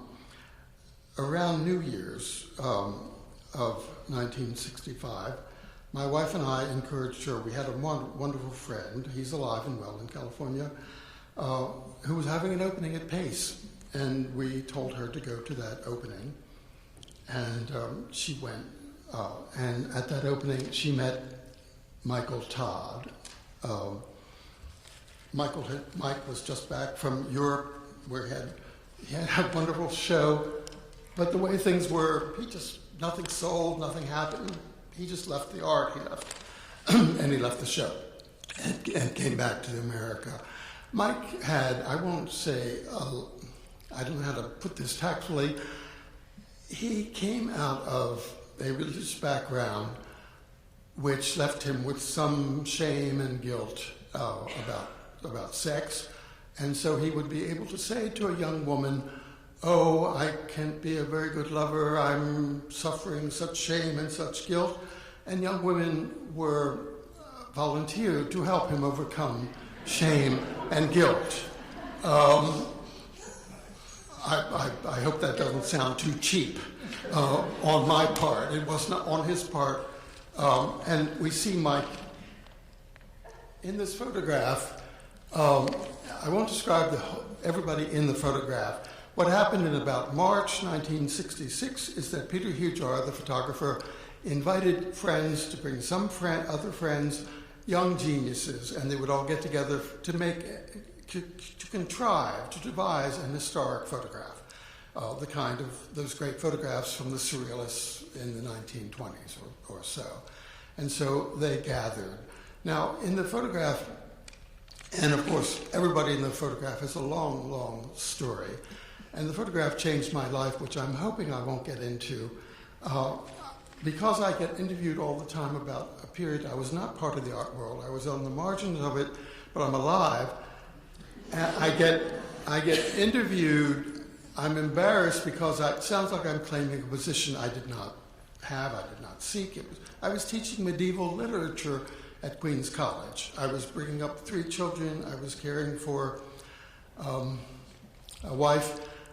I had a life, so that I'm not sure where I was on that. The photograph, I made a kind of moratorium. If it's 50 years ago, okay, I'll tell anything. And this is not quite 50 years, but I'm very close to that. I'll just tell you the power of photographs. The photograph changed my life. The photograph does not include my wife. The photograph brought an end to my marriage. So this is not trivial, and none of these people in the photograph is trivial. Now, the only person in the photograph who is pressing her weight on another person is Eva Hesse. She's sitting on the lap of Mike Todd. Her hands are not touching his hands. Her feet, her weight is on him. She's balancing herself with her foot. It's hard to see. I don't know what you can see here. And I submitted this to my son, who's an architect, and he went over the dynamics of it. She's a little bit cantilevered. And that term is huge because if you want to understand Tom Doyle, you'll understand that he worked with cantilevers and that he cantilevered a personality, which I'm not going to explain here, but I'll give you my email. Here's Eva then sitting. the only one who has brought herself, her body, to bear upon the life of another person. There are many interrelations among these people. Can we do another? And again, the blacks and the grays did not sort, but you can sort of see this incredibly beautiful woman. And there's Mike with his son. He cracks me up with his sunglasses. We'll go on to the next one. Now, Eva has moved.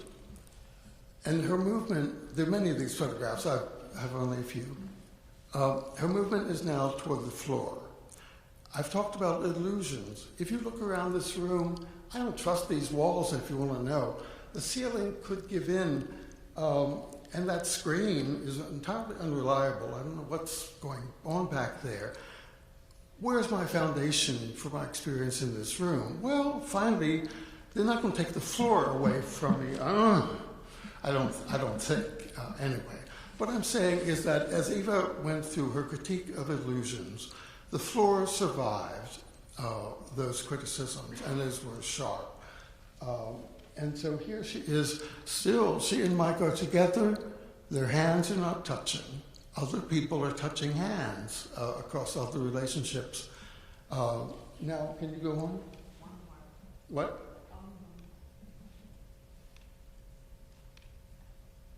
One more. Keep on.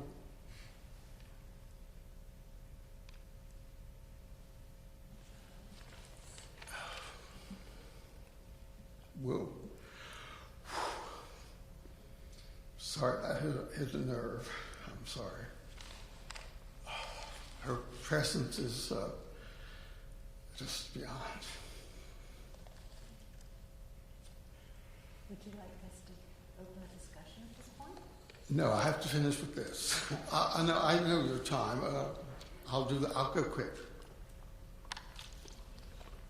And I don't apologize for feeling.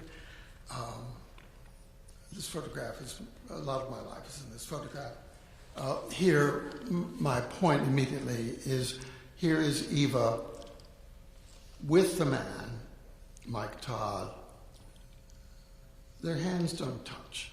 That for me is very significant. I have a whole essay about that in 1993 in Art Space. But where is she? She's on the floor. Now, if you look at the whole group of people there, it could have been a rectangle, that is, that as they've assembled. But as it turns out, the way the people have gathered, it's not a Euclidean rectangle, it's an Eva Hesse rectangle. And what Eva has done is so typical of Eva, and then I'll listen to other people, please, I hope. When Eva entered a group, and I witnessed these things, I watched people. When she entered a group, I may tell you something indiscreet. When she entered a group, she wanted to be within that group. She wanted to be accepted. But if the group opened and closed over her, she wanted to get the hell out of there as quick as she could. And so she did not want to be excluded, but she wanted to be included only on her own terms.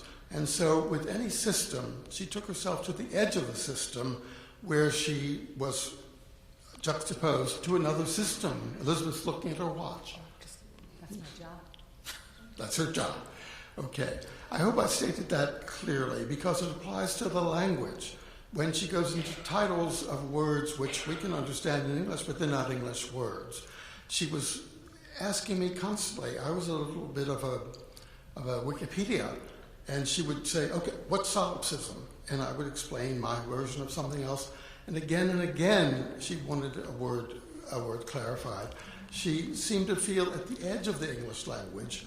She didn't make outright errors, but sometimes when she was tired, sometimes they were German locutions. I never knew where those came from. I never asked. Here, my point is the floor, that Eva Hesse has come to rest.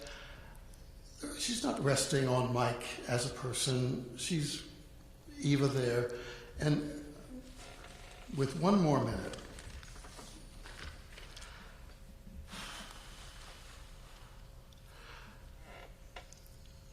I communicated with Mike, who was alive and well in California, and asked him about Eva. And he wrote to me. We met on 57th Street in New York during an exhibit of my work at the Pace Gallery. She introduced herself to me and complimented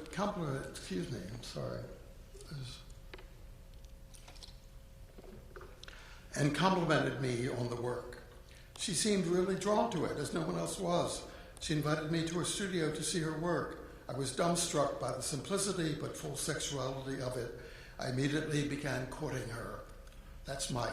I immediately began courting her. Sorrowing, tragic women were always appealing to me. Sorrowing, tragic women were always appealing to me, and she had depths of sorrow that could not be plumbed. I hoped to save her from sorrow, very naive of me. She introduced me to Sol LeWitt, who was also obviously madly in love with her. I read that passage in London with Sol LeWitt sitting a few seats away to read, who was obviously madly in love with her, and Sol said yes, so graciously, with such poise, and you felt the whole generous spirit of Sol LeWitt in that, in his response to that. She introduced me to Sol LeWitt, who was obviously madly in love with her. At this time, Eva was putting a long bandage on a large frame in her studio. It was like a winding cloth on the mummy of minimalism. I had the feeling that she was rejecting the cold sterility of the minimalist system. She was attracted to the clarity and simplicity of the minimalist thoughts, but she could not deny her emotions and sexuality, which were so powerful. Her grief was ultimately more than I could bear. Her grief was ultimately more than I could bear, and I stopped seeing her. I ran into her many years later at the Museum of Modern Art after one of her operations for a brain tumor. It was heartbreaking to see her. With that, hoping that the voice of Mike survives my reading of it, I return to Elizabeth and hope that you'll have some participation.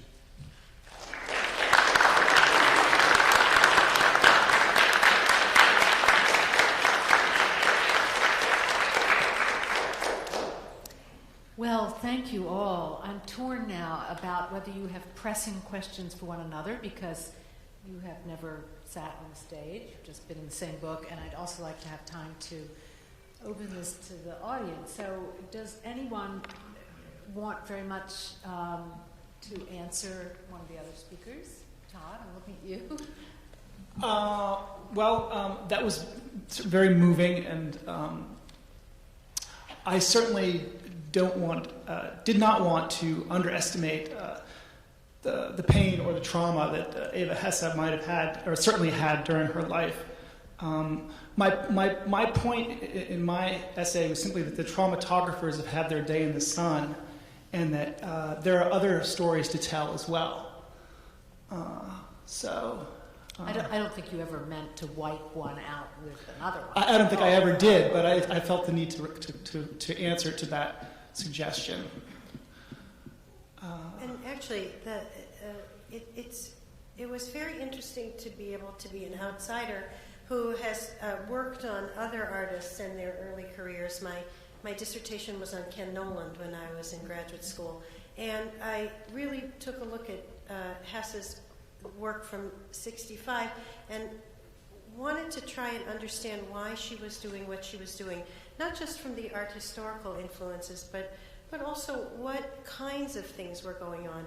And it's great when you have a moment to go back to a formal analysis, because it does give you a sense of different systems that she was already developing, a sense of seriality that maybe you didn't see so much in the work before, that was more abstract expressionist. And also what can happen when somebody is perhaps in a situation where there is a lot of cognitive dissonance, where she does try to go into the studio and think differently, but also try to quell certain things or allow those ideas to well up in her in different ways. And so to look at 65 and to take some lessons from that year, and then see what she does when she immediately comes back in 66 is just a dramatic difference. So spending a bit more time even on the formal aspects of that work and trying to sort of void out some of the others gives you a different way of seeing Hesse. Mm-hmm. And that's sometimes a good thing to do, to just try and step back and look at the work. Well, I think it's important to resist the temptation to constantly conflate her art with her life, and by constantly looking at her art through the lens of her having been sick, I think does not do justice to her genius as an artist, and to an artist of lucid intent. And I think when you look at her art as the symptom of her illness, then I think it takes away from her genius as an artist. Well, one of the, I think, great things about being able to hone in on this year is that she was, to be sure, suffering the aftermath of trauma with her upbringing. She wasn't sick. She was vibrant, and there wasn't, we can try to, I think, separate this out from the tragic history to follow. Mm-hmm. So I do think it's important not to look at it as everything as a kind of evolution inevitably leading toward this sort of... But also, the point of it being 1965, just sort of why we're here also, it was such an extraordinary moment when abstract expressionism, where pop, pop was rising and happenings, and the abstract expressionists were falling away, and everything was changing, and artists like Tom Doyle or Eva Hesse, they had all grown up in art school, growing up making art in the abstract expression mode, but people had to sort of quickly choose sides and sort of figure out which way their careers were going to go. And I don't mean that just in terms of a career, but in terms of their ideas. And I think focusing in 1965 in Europe I think the time was very different than it is now. The art that was going on in Europe in 1965 was very different from the art that was available now. Whereas now it's one world all the time. Everyone knows what's going on everywhere. Whereas in Europe, with these things, there's a lot of those artists. There were many. Some of those Europeans were shown at Douane, and you could have seen some of them, some of the Castelli, but a lot of them were not. You couldn't see a lot of what was going on. She had a unique vantage onto both the historical avant-garde through the lens of through Dada and Surrealism, whether it was meeting Merritt Oppenheim or whether it was encountering Marcel Duchamp or Picabia or talking with Harold Zeman about the legacy of 20th century avant-garde. Those were experiences that American artists did not have. And that moment being 1965 is really kind of, I think, in order to understand how she got to where she was in 66, and it sounds like the work that you might have been describing there, that Michael Todd was describing, was Hang Up, because that work was made in January 1966. Mm-hmm. So that was right when she got back. That work didn't just come out of nowhere. She didn't just all of a sudden start making sculpture, because she's in America. It didn't just come because she was talking with Saul LeWitt or with Mel Bachner. It came out of her experiences in Germany also.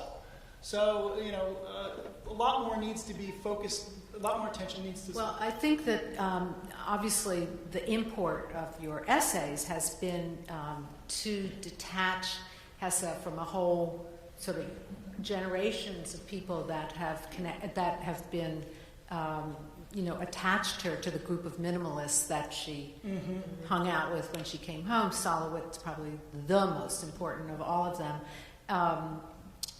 To her. And so you've kind of taken her away from Lepard and given her back to Doyle, given her back to Europe, taken her away from the sort of tragic history of her life, which long precedes her illness, I must say.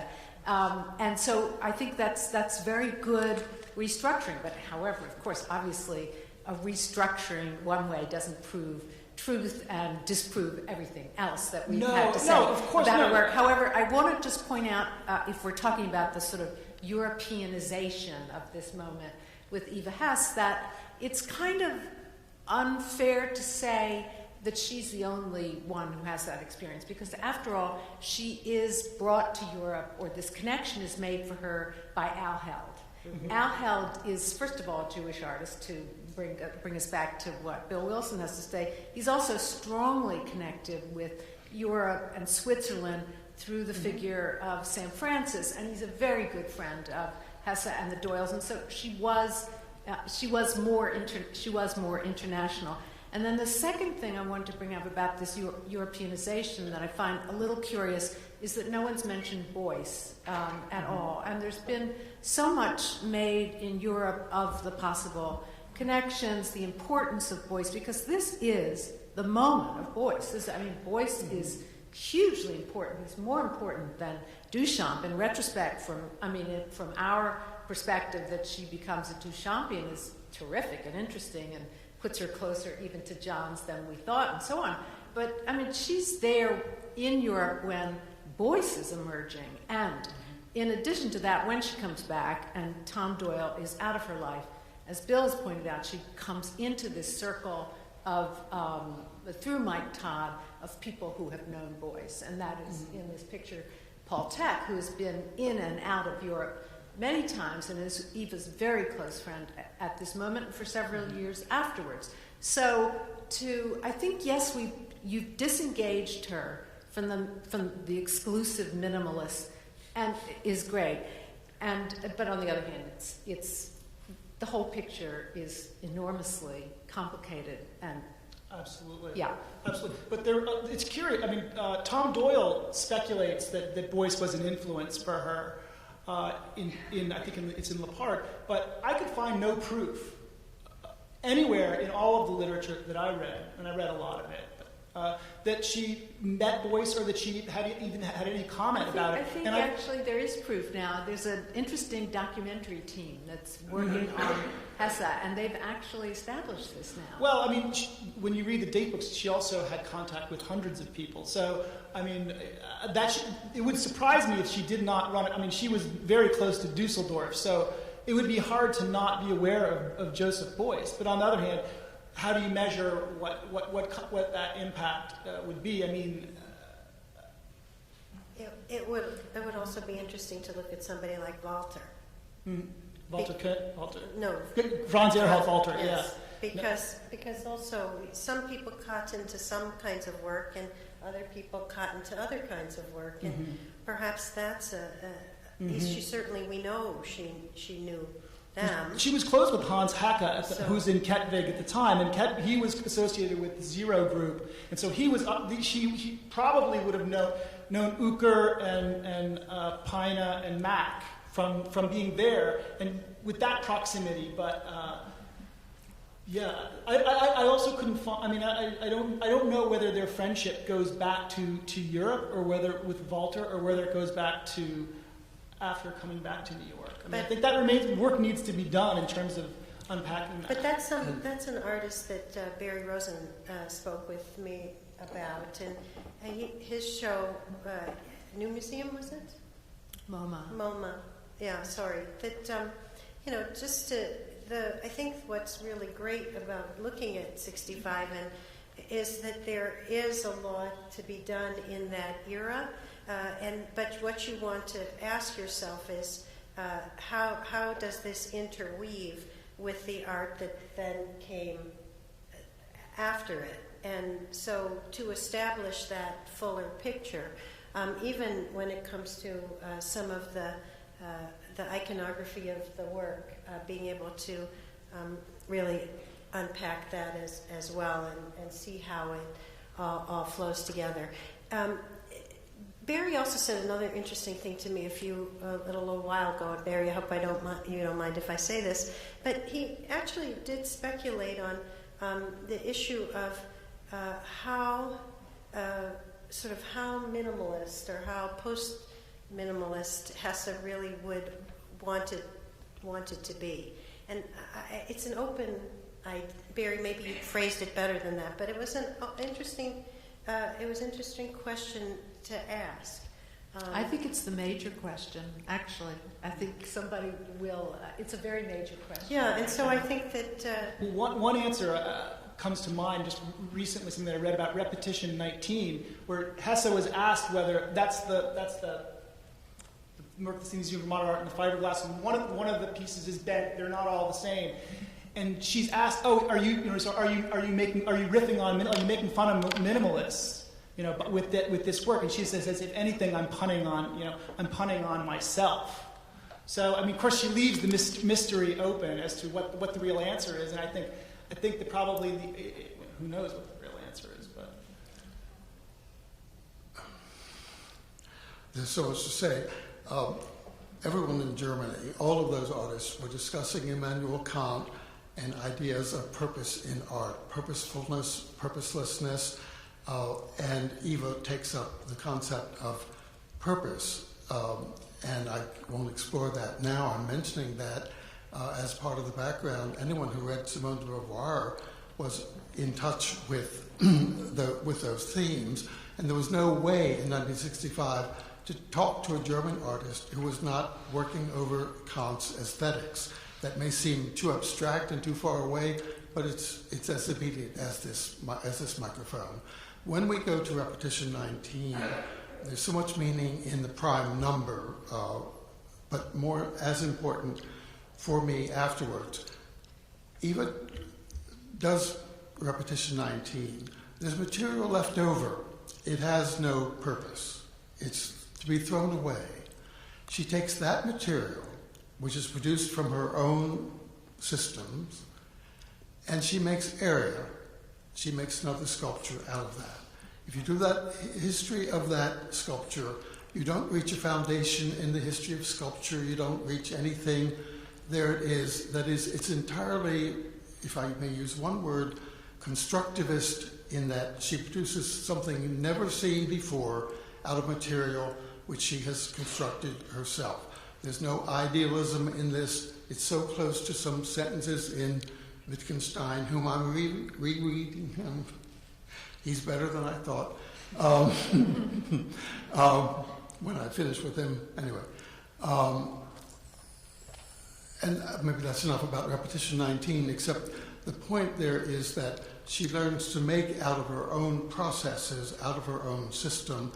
And whether minimalist or post-minimalist, I have an incredible photocopy. Donald Judd and Lucy Lepard had a conversation. What are we going to call this stuff? And it's marvelous because they do not have a classification into which they could slide a work of art. They don't know what to call it. They don't have the language. And that for me is very important. There was a period before anybody said pop art, before anybody said minimal, when you had to look at that peculiarly individual work and study it from every possible angle and think it all the way through. Later you could say, oh, that's pop art, or that's post-minimalist. Those serve other purposes, but until we had that language, we had the experience of the art. And it's that experience of the art that Eva was after, an immediacy. And so that when she worked with accidents, and she liked errors and what was wrong, as she would say, because we have no rules.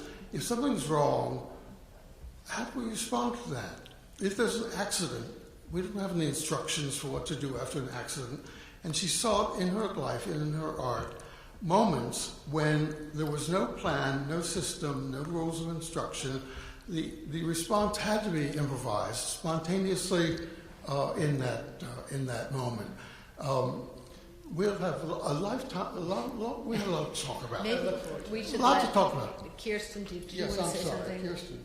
Well, just briefly, just going back to this question of to the extent to which Hesse wants to be minimal or post-minimal, I think that she, a number of times, sort of calls out Silhouette on the fact that, well, actually, your work is not as sort of austere and systematic. It's irrational. It's fragile. It's subjective, and I really think that the roots in abstract expressionism of both Hesse and Lewitt and a host of other minimalists is something that should be explored, because in some sense they're devising a process and an aesthetic that is in opposition to, almost a kind of reaction formation to abstract expressionism, but still insist in writings and in Lewitt's sentences on conceptual art, on the kind of leaving room for subjectivity and irrationality. So I just think that they're very clear, really two sides of the same coin in a sense. And that minimalism is not really what we think it is, and conceptual art likewise, that it's become a kind of dogmatic, sort of doctrinaire, sort of too cleanly and precisely defined. Thanks. So I think we have some time for a few questions. I see some people. Is there a microphone or anything? Oh, yes, here it comes. So you're sitting right next to each other. You have to decide. That's Joan and Baron Rubin. Who's going to go first? Who are volunteering. Joan and Reuben Barron, sorry. Thank you. Thanks for the kind words in the introductory remarks. Let me just start out by saying that Eva Hesse was both wave and particle. We do not choose. She was this and that. So in all of her work, she was a feminist. In all of her work, she was a tragic figure with personal issues. But ultimately, what becomes most important is her aesthetic evolution. And what I see there is, at the end, the work becomes, as we know, progressively less formally minimal. What it also becomes is part of another current that's occurring in mathematics and physics, which is going on at that time, which is the gradual emergence of chaos theory, the gradual emergence of systems and emergent processes, complex systems. And for me, the greatness of her late work has to do with the extent to which her work literally becomes depicting or allowing us to see systems, so that the parts in these later works, maybe starting with Repetition 19, you have to ask yourself, what are the relations between these parts? And when you get through looking at the work, the parts are important, but there's also an emergent whole. And she is somewhat conscious of that. There's some indication in the Lepard volume of her understanding of the relationship between order and chaos. So I think that's a metaphor, that's at least a metaphor, which is an important way to look at her work. Yeah. I'd like to ask a question. It's clear to me that she was doing painting and drawing before she left, and she came back, and she was doing sculpture when she came back.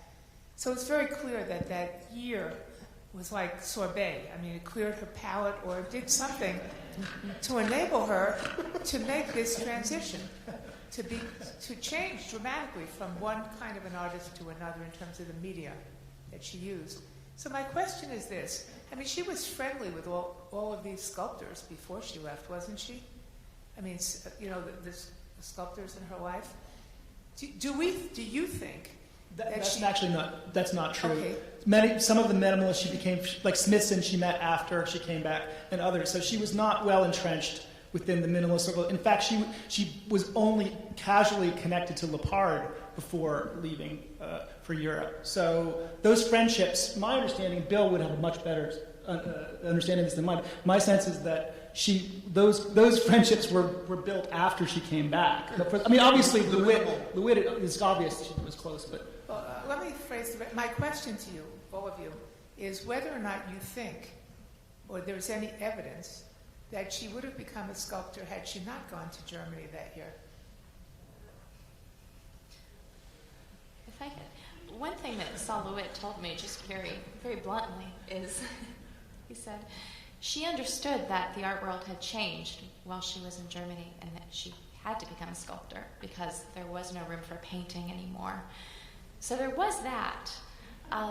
There are also interesting ways in which Lucy Lepard is writing in Art International and sort of prescribing this new kind of sculpture that grows out of painting. And so, I certainly don't want to put too much emphasis on that kind of instrumentalist approach, but there was a sense that it was no longer really possible to paint. there also is this sense oftentimes that women don't do sculpture.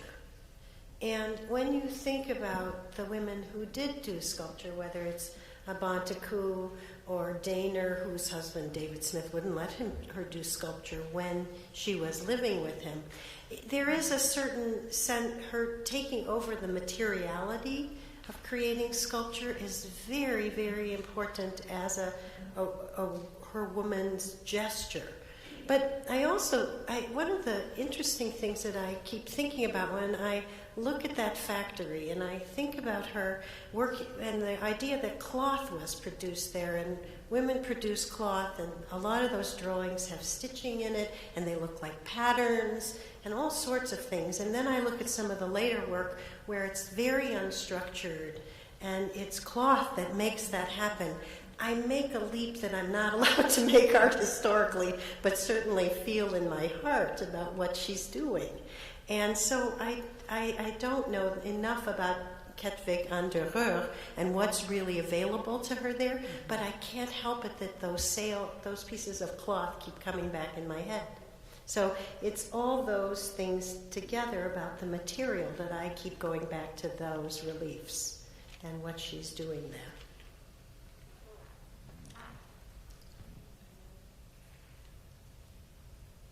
Is there another question? Oops. Be still my heart.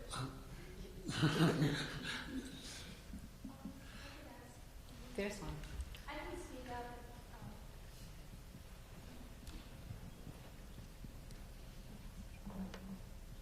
Kristen, I was wondering if you would talk a little bit more about your research on the drawings and their relationship to the reliefs, because I thought that visually that was really exciting and interesting, this notion that a lot more information or material is either physically or psychologically embedded in the reliefs. Right. I can speak very briefly.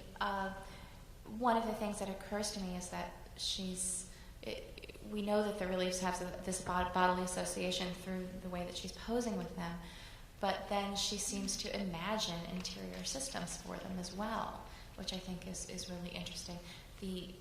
I don't really want to speculate on the degree to which that reflects her own, she sees that as portraiture in any sense. But it does seem to me that there's this, it draws attention to the dialectic between exterior decor, surface, dressing, makeup. She's also writing extensively to her friends, Ethelyn Honig and Rosie Goldman, whom Ring Red Rosie is named after, about the repetitive chores of housekeeping and all the, just the usual sort of Betty Friedan kind of grind. Her friends are trying to get her to read The Feminine Mystique, and she won't. But she's clearly caught up in this sense of domestic labor, and there's this sense in which the reliefs, the kind of labor they involve, is very anti-heroic. It's a really, it's a craft. It's a minor sort of labor that suggests women's work, I think. And so that's sort of where my thinking has gone on it, is that real emphasis on decor, surface, makeup, and then by contrast, these malfunctioning interior systems. So I'm not comfortable reading it through a kind of biographical lens, particularly, although one easily could. I tend to think instead that it's a meditation on Dada and its legacy, and a kind of transference of these male tropes to the female body by a female artist, which is very significant. The idea that a woman artist is taking over these kinds of representations that are typically done by a male artist of a female body. That she's representing femininity herself, I think, is quite important. I would just comment on that. I think it's a very important gendered reading of that work. I agree with you, but can you say something about the fact that she's living in a factory that's in decline, that's itself a state of chaos, that this family fortune that's been in place for over 200 years or more is just going to rack and ruin, and in front of her very eyes, and that this is in some way everything you say, but it's also a portrait of an economic system Right. that's in decline, Right. and that's Germany. And what does that mean to her? Do you see any of those kinds of questions? I do a little bit. I mean, you could take it back to Kurt Schwitters and this notion of kind of repurposing junk also, taking found materials and transforming them into sort of assemblages and objects with a new identity. She was surrounded by piles and piles of string. The cord that you see on the reliefs is also something that she scavenges from her midst. So they were really about scavenging. And of course, that history of the photographs we saw, these were women working in the factory for the most part. It was a very gendered division of labor. The men did certain tasks, the women did the weaving and the washing. So it is a kind of portrait in a sense of that environment and its economics. I think we have to stop, unfortunately. Thank you all, and thank you all.